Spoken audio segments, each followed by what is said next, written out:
การงานบุญละปืบที่ฮอเนาะเมืองชลบุรีแขวงชนเขตฮอดเวลา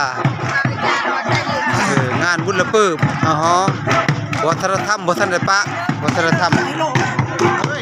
ยกไม่อดก็ว่าอย่างไรกันวัฒนธรรมบ่ทันได้ปะ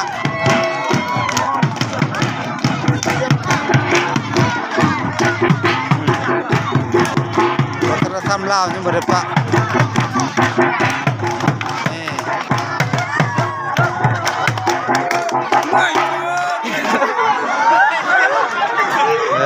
วัฒนธรรม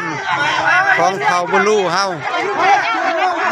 วัฒนธรรมของเผ่าบุรูเฮาเผ่าบุรูเผ่าบุรูเฮาบ่ทันปะก็ลืมเนาะที่ของประเพณีแต่พ่อแต่แม่เคยลืม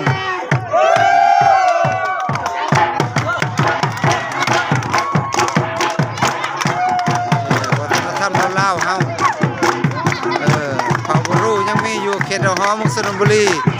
แขวงชนเขตอยู่เขตเสกองก็เคยมีนี่แล้วเขตแขวงเสกองก็อยู่แขวงเสกองอยู่เมืองกะลึมก็มีนี่แล้วอันนี้เมืองชลบุรีเด้ออยู่เมืองชลบุรีอันเลขาของท่านล้านเพิ่นนี่จากนวลาวเพิ่นก็มาร่วมอันนี้เป็นภาพจริงรอบตามเขตเทศบาลของบ้านหองานบุญละปืบประเพณีวัฒนธรรมเพิ่นบ่ได้ปะได้ลืมแต่พ่อแต่แม่นี่งัวนี่50โตเพิ่นจะขางัว50โต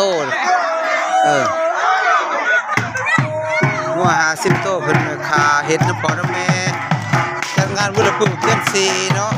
วันที่7/2025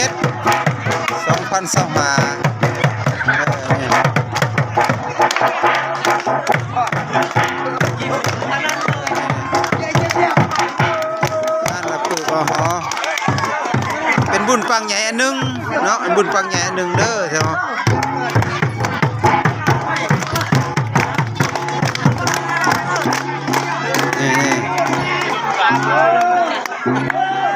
เป็นบุญปังใหญ่ที่บุญละปืบที่ฮอโคกฮอน้ำเพื่อได้เฮ็ดน้ำพ่อน้ำแม่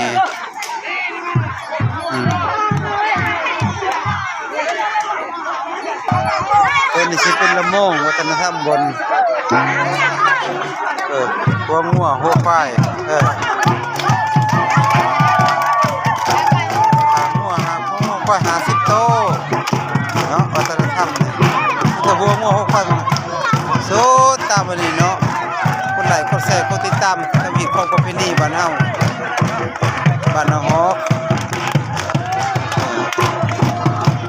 อันนี้สิเป็นหัวงัวว่าคิดเล่าเขาก็เฮ็ดบุญน้ำพ่อน้ำแม่นี่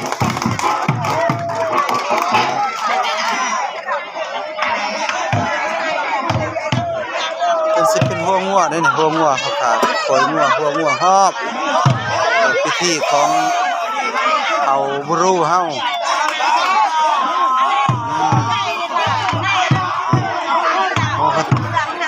หัว50โต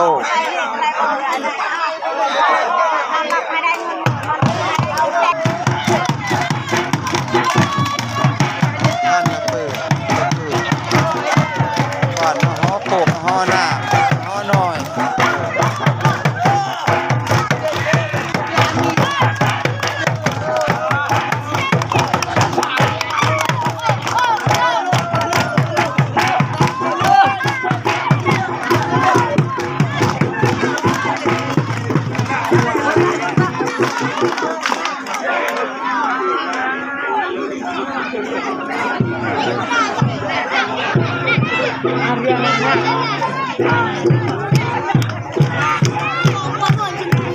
ขอเวลานาทีเข้าพิธีทางศาสนาของเผ่าบุรู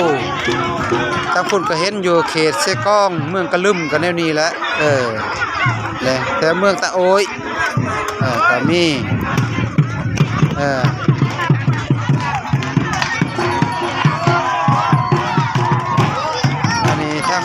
ค้าน้องบัวลาวเพิ่นมาได้ร่วมเพิ่นมานี่แม่ค้าน้องบัวลาวงานละเปอร์นี่ซากเปอร์กับห้องซากเปอร์บ่มีหยังแหละกับบ่ทันหูเนาะได้ไปเลยครับนี่เป็นวัฒนธรรมของเผ่าบรูเฮากับบริปะเนาะหีบของประเพณีมีกินเหล้ากินหยังกินเหล้ากินเบียร์วัฒนธรรมได้มาเริ่มแล้วนี่ขอโทษไปอย่าไปว่าว่าแปะโอ้บ่ได้ไหมนี่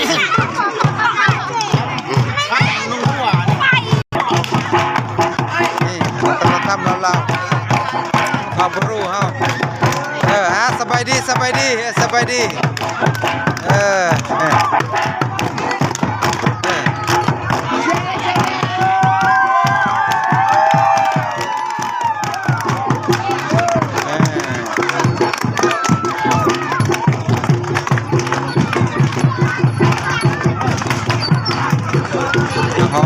เนาะวัฒนธรรมของเผ่าบรูเฮาบริปะซูเปอร์ที่ของประเพณีเต็มงัว50ตัวเพิ่นเฮ็ดที่ของประเพณีแต่ละปีเมื่อ5ปี6ปีเพิ่นเฮ็ดเทื่อนึง